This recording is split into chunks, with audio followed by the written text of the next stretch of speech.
เพราะนั้นบอกความหักบ่มีจริงเพราะนั้นมีแต่ตัณหามีแต่ตัณหาเอ้าว่าท่วมจริงเนาะคันความหักไม่จริงอ้าวคนขี้ลายมันจะมีบ่เห็นเจ้าชิมักบ่มักบ่คนขี้ลายคือดังสีตาบอดจะสิหักบ่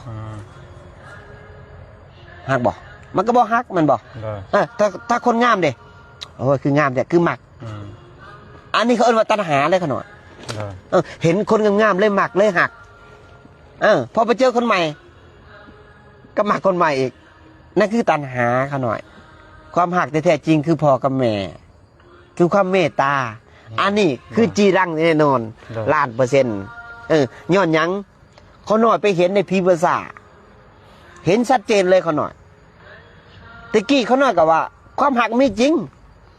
ตอนที่เขาหน่อยยังไม่ทันบวชนะเมื่อเขาหน่อยบวชแล้วเขาหน่อยมาอย่างจาริกธุดงค์และเขาหน่อยมาจำพรรษาในพีภาษา3 เดือนมีมือหนึ่งพ้นโตกเขาหน่อยฝ่าห้อง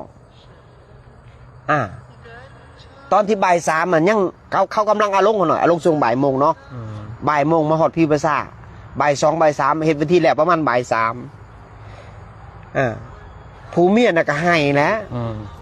ซึกซื่นให้ซึกซื่นว่าให้น้ำผัวน่ะนะเขาหน่อยเขาหน่อยก็อยู่ตามกอไผ่ถึงสิแล้วเขาหน่อยบ่ออกไปอย่างเขาเห็นนะเพราะเขาหน่อยจำภาษาอยู่ในภาษาเดี๋ยวบ่อยากให้เขามนเขาหน่อยนะแล้วจอบเบิ้งโอ้ให้ซึกซื่นคือให้แท้ให้ว่าบัดคำสุดท้ายไปห้องบอกนะมันคำแรกเขาหน่อยนะมันคำว่า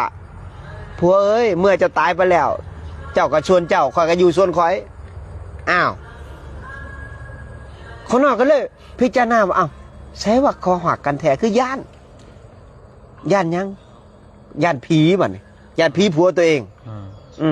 ใช่ว่าความหักมันไม่จริง